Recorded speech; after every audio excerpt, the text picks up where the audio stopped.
Data Bites. Hello, welcome to another episode of Denodo Data Bites. I'm your host Neha, and our guest this week is Katrina Briedis, who's our Senior Product Marketing Manager for the Asia Pacific region here at Denodo. And today we'll be talking about data fabric approach for effective data management. Katrina has extensive experience in IT, covering areas of software development, project delivery, software sales, and marketing. Her expertise lies in application development, data integration, business intelligence, and analytics. So, welcome to our show, Katrina. Thanks for joining us today. Why don't you tell us a little bit about yourself and your experience within the tech industry? Sure. Hi, and thanks for having me. I started working in the tech industry in the 1980s, actually, so it's been a long journey. I started out as a software engineer developing financial applications, and I was based here in Sydney, Australia. And I worked as a consultant also for different financial organisations like Citibank, where developing systems for their trading rooms like interest rate swap management systems and hedging systems. And this took me to work in places like New York City. And I've also worked as a consultant on many data warehouse projects, both in a technical and project management capacity. So I worked on many successful data initiatives, both in the financial services industry and the insurance areas, but also government and transportation industries as well. In more recent times, I've worked for a number of vendors, technology vendors across the data integration areas, as well as the data visualization side of things. So working for companies like IBM, Informatica, MicroStrategy, Domo, OpenText, and now I've joined Denodo about 18 months ago. And when I first joined, I joined in a technical role, but I've since transitioned to a product marketing role, which brings me here today. But really, I'm a data analyst at heart, and I actually call myself a data geek, but perhaps a data professional is a better term for this. That's quite a journey you've had there, and I think we should call you a data superstar instead of a data professional. Oh, well, I'll take that one. So, how would you advise newcomers entering the industry to begin their data journey, especially women in tech? That's a great question. Well, as a data professional, it's important that you get experience out in the field. So working on customer projects, not just working for vendors, getting that experience out in what I call the real world. That's where you really start to learn about the real challenges of data management firsthand. And every company has different challenges to tackle. If you love working with data, then you would enjoy solving the challenges of data also.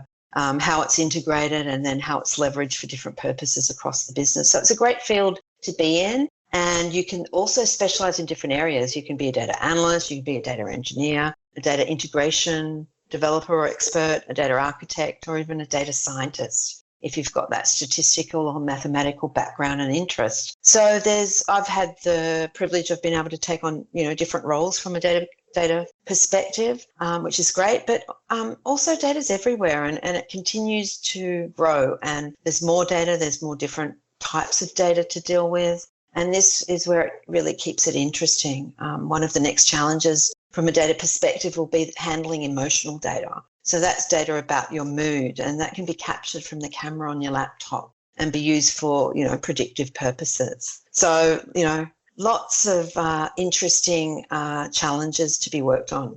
Thanks, Katrina. I think it's really interesting to see how data usage has evolved over the years.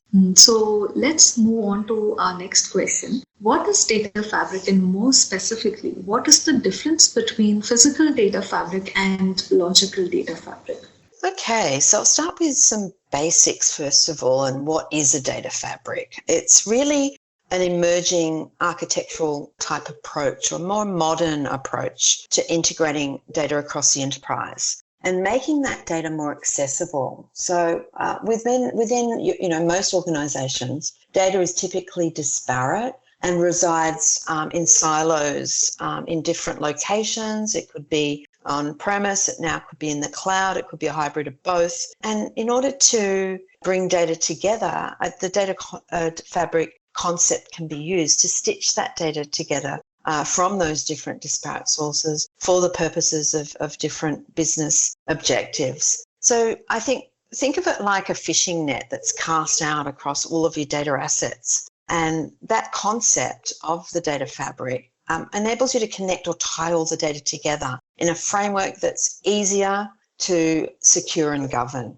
And this approach is about automating the design, integration and deployment of your different data assets across the organisation. So data fabrics can be both physical and logical in terms of their form, and they can even be a hybrid of both, logical and physical. So let's talk about both of those. Logical means that predominantly the data integration style that's being used is data virtualization, whereas a physical approach is meaning that the predominant data integration style is ETL, or extraction, transformation and loading of data. And that's where the data output is actually, after it's being transformed, is actually persisted in a target repository. In a virtual or logical manner, that would not occur. We're bringing the data results directly from the source, which means we leave the data where it is. It doesn't need to be moved to yet another location for support or for a specific need or business use case. We leave the data where it is at source, where possible and as much as possible, so that we're leveraging the power of existing technologies that your organisation has invested in, minimising the data movement, and at the same time, reducing the associated costs with some of those more traditional methods of moving data or delivering data. So a data fabric should allow you to automate, a lot of your data discovery, your governance and your consumption of data, and deliver business-ready data for not only just reporting or specific business purposes, but for analytics and advanced initiatives like machine learning and artificial intelligence. So from an enterprise perspective, historically we've built data warehouses for structured data lakes for unstructured data. We've looked at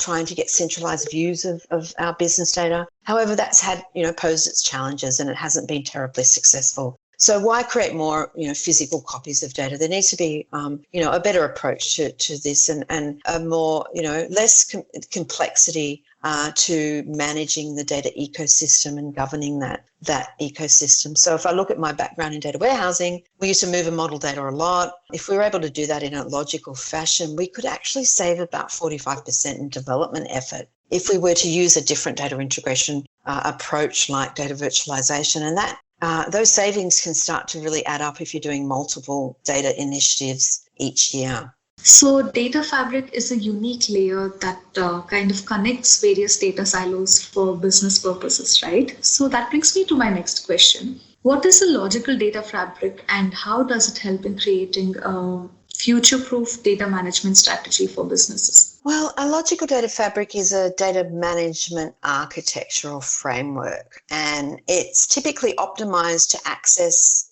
distributed data, providing curated access to data for self-service by your data consumers like your BI analysts throughout the organisation through BI tools, or it could be through data science tools as well, but also through different applications you might be using across the business. So a logical data fabric as a concept is typically technology agnostic to data environments, data processes, data use, and the location of data. So the logical layer sits between the data sources and the consuming applications, as you've said, and it really provides a technique or utilises quite often a technique called data virtualization to provide that logical layer and serve the data through the data fabric. So technology, what it means by using data virtualization, technologies can be easily swapped in or out and without too much disruption to the business, but also allows you to minimize data movement and accelerate your data delivery. Go fast in terms of delivering data faster than those initiatives, but also go far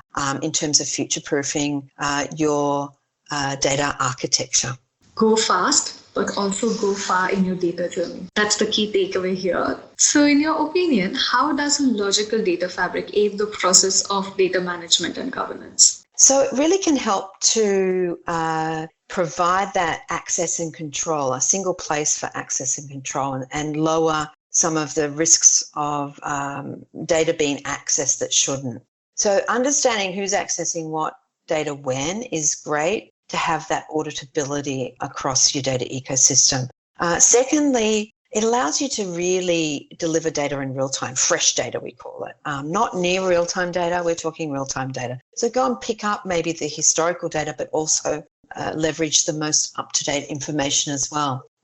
Logical data fabric can also encourage the concept of data ownership and data stewardship. So introduce more accountability across the data assets that you have within the enterprise. A logical data fabric can also help to promote data sharing and reusability of data, so you're not creating personal pools of data where you might pose the risk of getting different answers depending upon your skills and how you bring the data together. A logical data fabric can also help to provide that data discovery component and complete that self-service model and build more trust in data so that users can start to leverage data more, collaborate on data, recommend data, and repurpose data a lot more, which means that there's less of a load on IT at the end of the day. They have enough. They're enough of a bottleneck sometimes, so they've got lots of initiatives to move on to.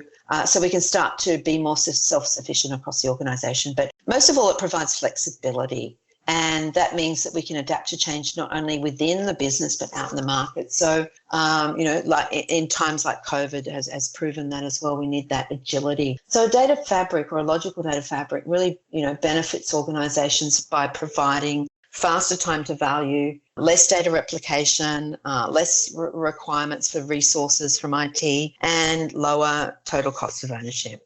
That's very interesting. From a technology standpoint, how important is it for businesses to have a flexible data architecture that provides a logically consolidated view of all enterprise data? It's really important, and particularly during COVID times. Some of the customers we've talked to during COVID, particularly at the beginning of COVID, found that their data architecture and their mechanisms by which they deliver data were not as flexible as they would like them to be. And in one case, I worked with a financial institution based in Sydney where they, because, at the beginning of COVID, people were losing their jobs, they were unable to pay their mortgages. There was mortgage deferrals going on. And for a lot of institutions, they had to get a perspective on this and look for ways in which they could offer relief and hardship scenarios for some of their customers. So in order to do that, they required data. They didn't have the data they needed. Using pre-COVID methods for data delivery would have taken weeks and weeks, 7 weeks in this particular instance. And using data virtualization, they're able to achieve this in just days. So logical parts, if you incorporate a logical component to your data architecture, you can really benefit from by being able to accelerate the ways in which you deliver data.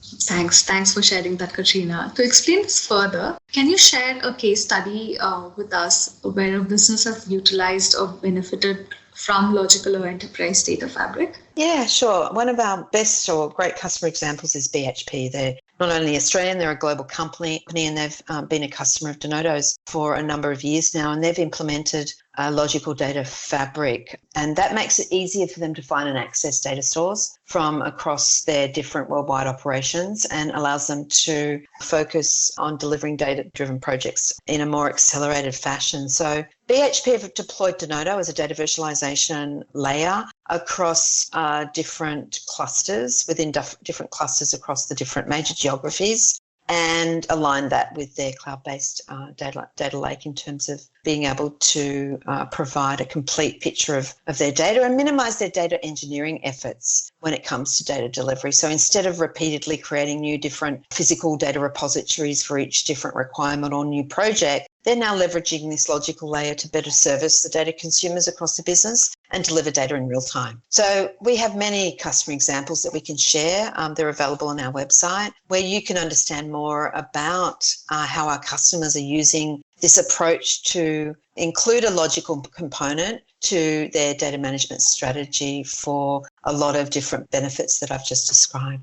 Thanks, Katrina. This has been a great session. And a note for our listeners, definitely head over to our resources section on our Denodo website if you'd like to learn more about logical data fabric. So it was really good to learn about data fabrics and effective data management, in fact, today. And now it's time for a quick Q&A round. So let's get started. What motivates you at work?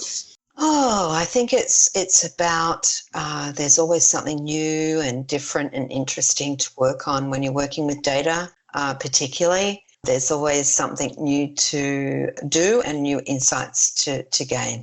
That's great. So it's the variety that kind of keeps things going for you then. That's interesting. And what is your favorite season? Oh, look, haven't got a particular season that is my favourite. It's really the warmer ones, I think. I now live at a place called Caves Beach, which is about 100 kilometres north of Sydney, and I love the ocean. So the warmer months are my favourite. I can relate with you on this one. I'm definitely a summer person too. And now the last question. Oh, this is a good one. Do you have any hidden talents or hobbies? Oh, lots of hidden talents that I can't share, but no. I'm going to have to say today that one of my new hobbies is whale watching. And that's since moving to Caves Beach about 6 months ago. We've been experiencing the whales that migrate north for breeding. So they come past and there's a little inlet that's close to us that's got shallower, warmer water where the whales like to bring their babies and they stop and play and dive in and out of the water. So it's pretty cool to watch all of that. How exciting. And I agree with you. Whale watching is a must-have experience. I remember when I visited Australia, this was one of the most fascinating experiences I've ever had. Such a candid session, Katrina. It was a lot of fun today. Thank you for taking us on this data journey. Thank you. Thanks for having me. And a quick message to our listeners. If you enjoyed this episode, please head over to www.denodo.com/podcast to find out more resources on all things data.